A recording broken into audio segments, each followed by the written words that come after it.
کر چکو تو حلال روزی کی تلاش میں نکل جاؤ اور اللہ کو کثرت سے یاد کرتے رہو۔ ہاں، جو لوگ نماز جمعہ کے اوقات میں کھیل کود یا کاروبار میں مصروف ہو جاتے ہیں انہیں یاد رکھنا چاہیے کہ جو کچھ اللہ تعالیٰ کے پاس ہے وہ کھیل کود اور تجارت سے بہت بہتر ہے، اور اللہ تعالیٰ سب سے بہتر رزق دینے والے۔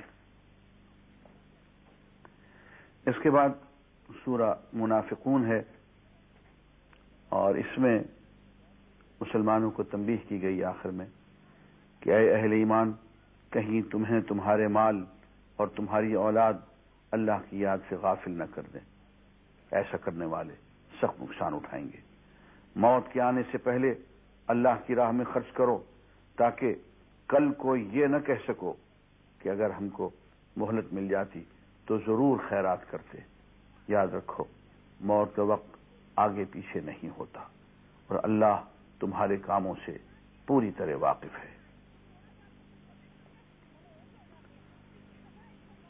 اس کے بعد سورہ تغابن ہے، اور سورہ تغابن میں فرمایا کہ اللہ تعالی نے کائنات کو پیدا فرمایا، ہر شے اللہ کی تسبیح کر رہی ہے، اس کی پاکی بیان کر رہی ہے۔ کس طرح سے کر رہی ہے فرمایا تم نہیں سمجھ پاؤ گے، اور فرمایا کہ حکومت، اختیار، طاقت صرف اللہ کی ہے، تعریف کے لائق بھی وہی ہے، وہی ہر شے پر قادر ہے، اسی نے تمہیں پیدا کیا، لیکن اس طرح سے پیدا کیا کہ تمہیں اختیار دے دیا، تم چاہو تو ایمان لے آؤ، چاہو تو ایمان نہ لاؤ۔ ہاں، بعد میں حساب ہوگا۔ اب یہ ہے کہ کچھ تم میں اہل ایمان ہیں اور کچھ اہل کفر ہیں، اور یہ اللہ تعالی ہی ہے جس نے زمین اور آسمان بنائے، یہ تارے، یہ کہکشائیں، یہ نظام ہائے شمسی، یہ سب اسی نے بنائے ہیں، اور جو کچھ بھی اس نے بنایا بہت حسین بنایا، اور کیا اچھی صورت میں بنانے والا وہ خلاق عظیم ہے۔ اس کے بعد ارشاد ہوا کہ دیکھو، تمہاری بیویاں، تمہاری اولاد، تمہارے مال، یہ تمہارے دشمن ہیں کہ تمہیں تمہارے محبوب حقیقی سے جدا کر دیتے ہیں۔ تم ان کے چکر میں، ان کی محبت میں ایسا پھنس جاتے ہو کہ وہ ذات گرامی جو اصل محبت کے لائق ہے تم اسے بھول بیٹھتے ہو۔ دیکھو، یہ تمہارے مال اور تمہاری اولاد تمہارے لیے آزمائش ہیں، اور اس آزمائش میں پورا اترنے میں بڑا اجر ہے۔ جہاں تک تمہارے بس میں ہو اللہ کا تقوی اختیار کیے رکھو، اللہ کے حکموں کو سنو اور اطاعت کرو، اور اللہ کی راہ میں خرچ کرو۔ اگر تم اس کی راہ میں قرض دو گے تو وہ کئی گنا کر کے تمہیں واپس کرے گا، اور تمہارے گناہ بھی بخش دے گا، وہ بڑا ہی قدردان ہے۔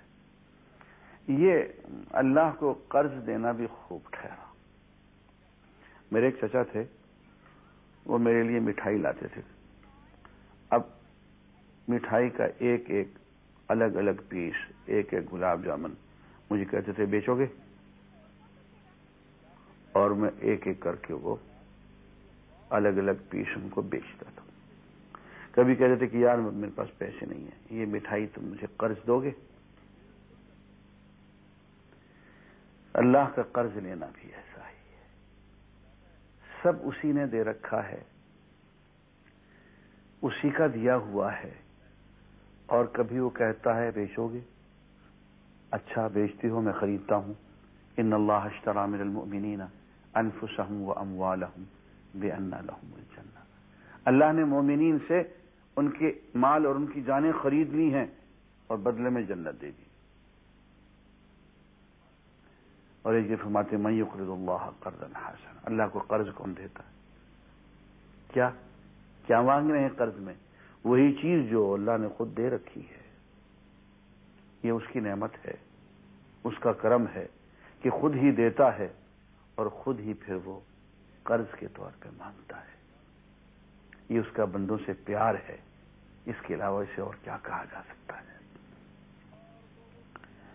اس کے بعد سورہ طلاق ہے، اور اس میں کچھ مسائل طلاق کے بھی ہیں اور کچھ توکل کا حکم بھی ہے. فرمایا جو لوگ اللہ سے ڈرتے ہوئے زندگی گزاریں گے، تقوی اختیار کریں گے، اللہ ان کے لیے مشکلات سے نکلنے کا کوئی نہ کوئی راستہ پیدا کر دے گا. اور فرمایا کہ ان کو ایسے راستے سے رزق عطا فرمائے گا جہاں سے ان کا گمان بھی نہیں ہوگا. وَيَرْزُقْهُ مِنْ حَيْثُ لَا يَحْتَسِبُ.